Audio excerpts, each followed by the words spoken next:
All right. Welcome back to All Cars React, y'all. If you're new here, my name is John. It is time for a new Motorweek reaction video. And this week I have chosen the 2002 Jeep Liberty. Now, I happen to be a Jeep fan and a little bit of a Jeep kick right now. I've done recently over on the main channel, I've done a history of the Jeep Comanche.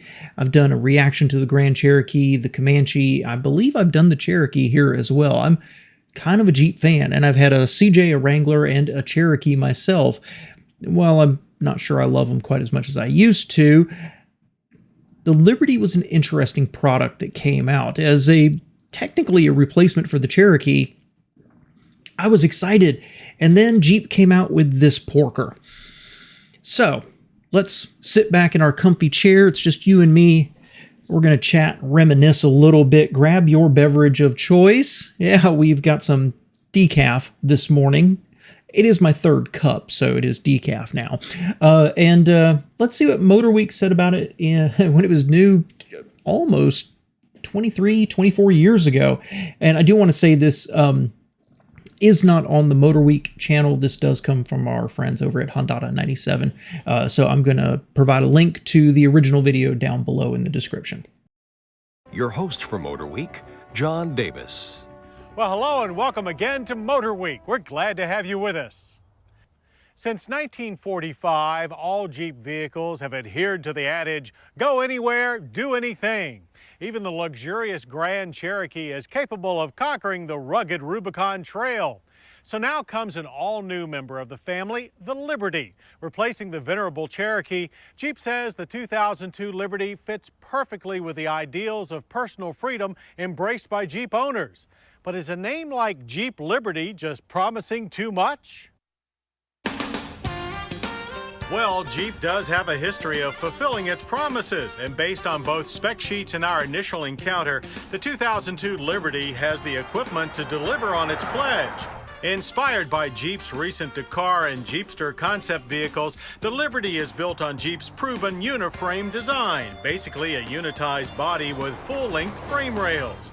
A 104.3-inch wheelbase is almost 3 inches longer than the Cherokee's and over an inch longer than major competitors Ford Escape and Honda CR-V.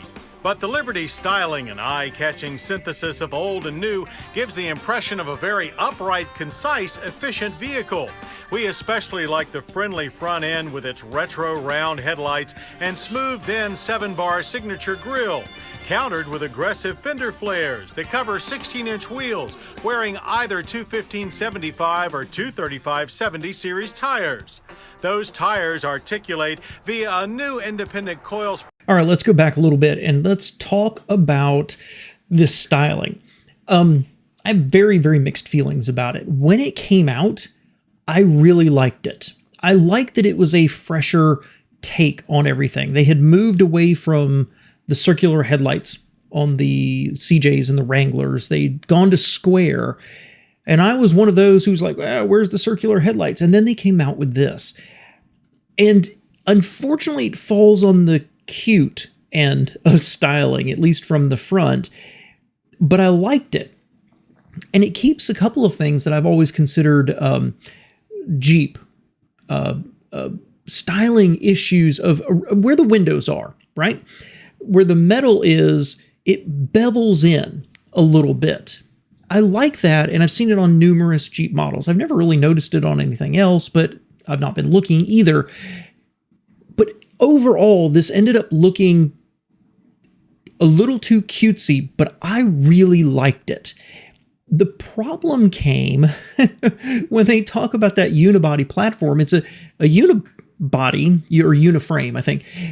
But then they put in essentially a full frame underneath it. So imagine building a body on frame with a unibody on top of it. It ended up being really heavy. And I disagree with them comparing it with the Escape and the CR-V, for example. I remember it being bigger than that, but more importantly, it wasn't aimed for the mall crawler crowd. Now, all that being said, I came to hate this car. I came to hate the styling. I wished, because I really came to like the square headlights on the Wrangler. I really wish they'd done that instead of going cutesy on it.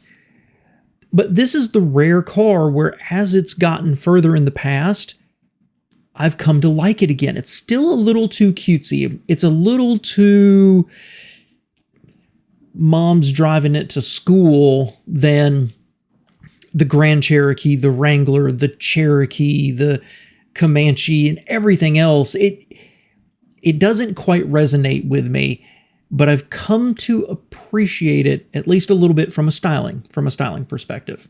Coil spring front and live axle coil spring rear suspension, both of which include heavy-duty components and a full 8 inches of wheel travel for serious off-roading.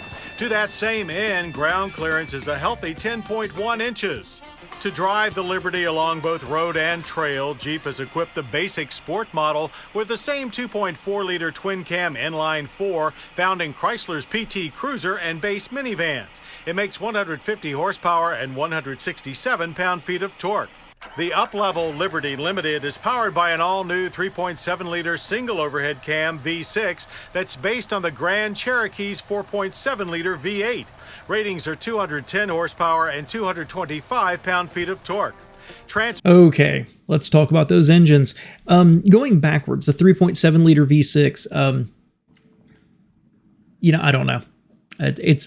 It was okay. It wasn't overly exciting, I guess, and I don't know. My impression is it wasn't the most reliable engine in the world. Okay. But they gave up that 4-liter inline 6, and that was a huge, huge mistake. I don't know how much, because this was when Chrysler was the merger of equals with Daimler.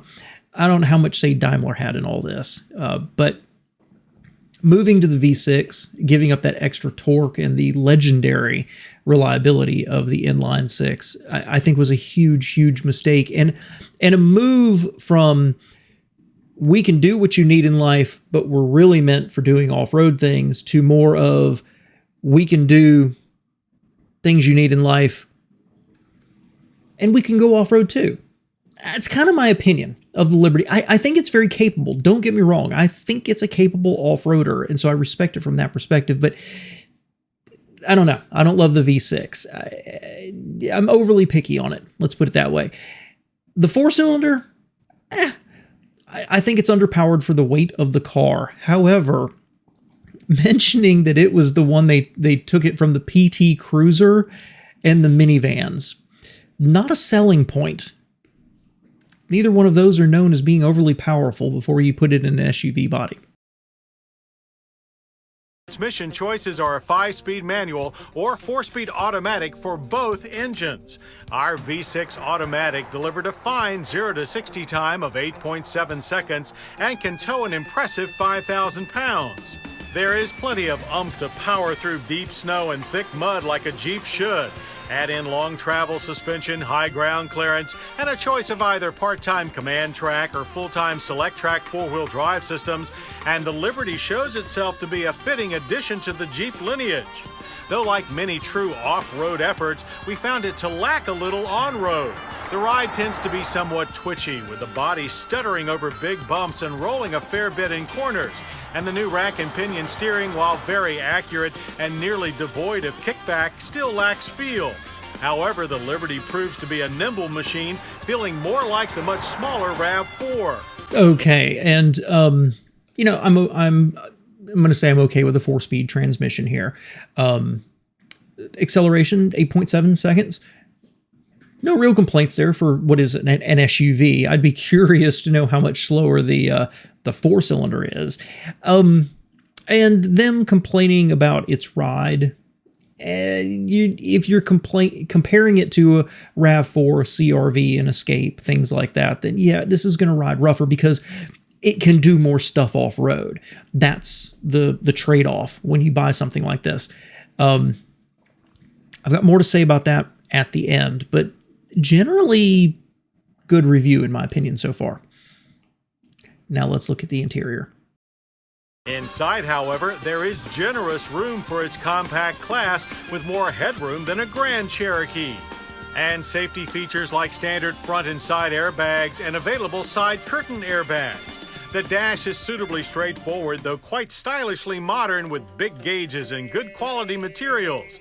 The seats are wide and supportive, with rugged cloth upholstery in the Sport and leather available in the Limited. Rear legroom is better than the Cherokee or Grand Cherokee. The 65-35 split folding bench flips down with minimal effort, allowing for a maximum cargo space of 68.7 cubic feet or 31.2 cubic feet with the seats upright. All access through a less than ideal swing-out tailgate with outside mounted spare. Thankfully, the rear glass flips up for loading the small stuff. Prices for... Okay, yeah, he can shut his mouth. I love the flip-up glass and a swing-open tailgate. I would prefer if it folded down like the new Expedition does, or Range Rovers, but I like this setup. I kind of do. Imagine a world where I'm out of college now, right? I'm gainfully employed at this point, and I'm a Jeep fan. I'd had a Cherokee, and Liberty is coming out, and I like the styling. I like the idea of it. And the first time I open the door and sit in it, I will admit, it did feel spacious. But imagine if someone took a gray Tonka toy and unfolded all the plastic and then said, "That's our dash." That's my opinion of the dash. It looks better in pictures than it did in person. My overwhelming remembrance of it. And I had two experiences with Liberty. One, when I went to look at it at a dealer's lot, and then another one, I'd gone to a party at a family member's house, and a friend of his came over and he had one, and had a chance to spend some time in it, and I think he let me drive it if I remember correctly. The point is, my overwhelming opinion is the interior of this car, the dash and the door panels, were all made up of plastics that were rejected by General Motors. That's how bad it was.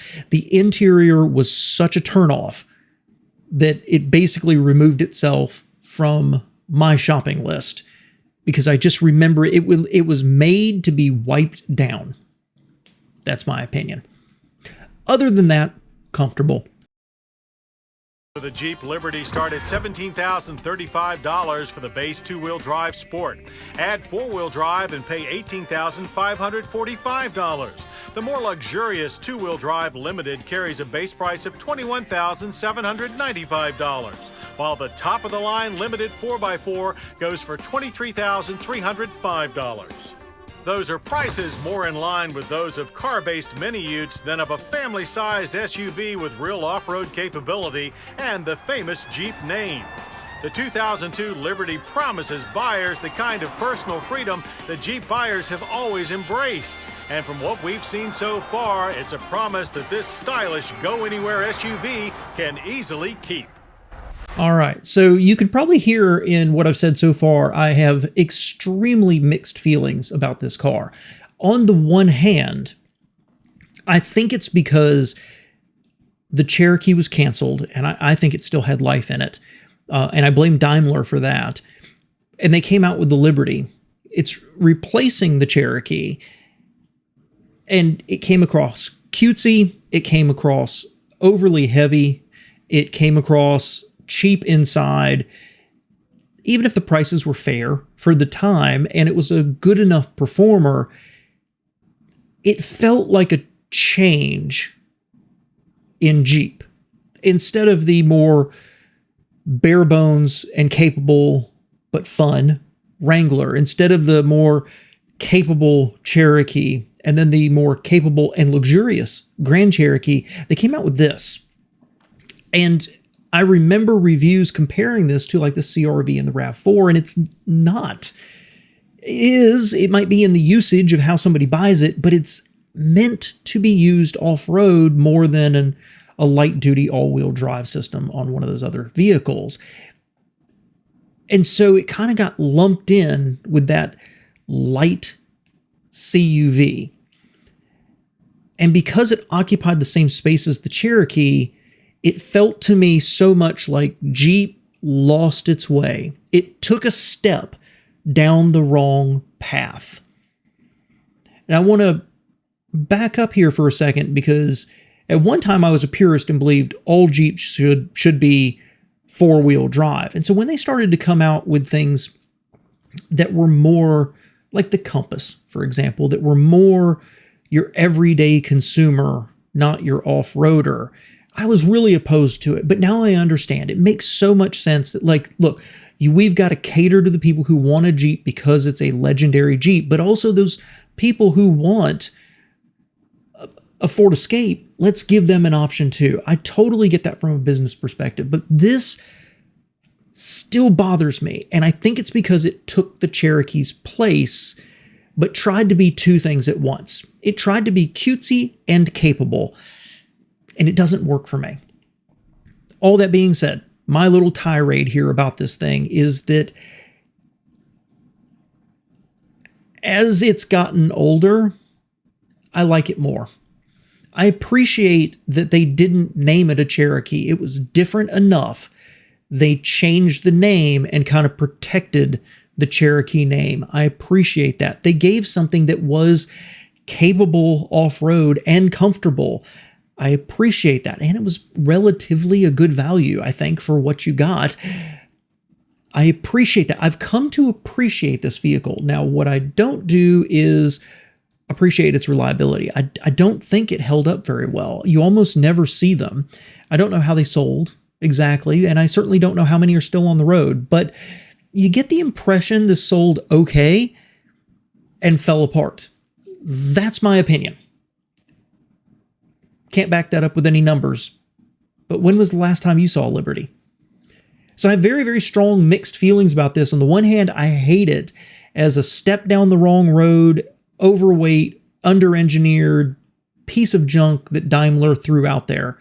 And on the other hand, I really like it. And yeah, the end result is I would drive one, and I think I'd be very happy with it as a more refined and modern, fitting in where the Cherokee used to. Is it my number one Jeep choice? Of course not. But I don't hate it like I used to. Thanks for being here, and of course, let me know what you think below, but I appreciate you spending a few minutes with me.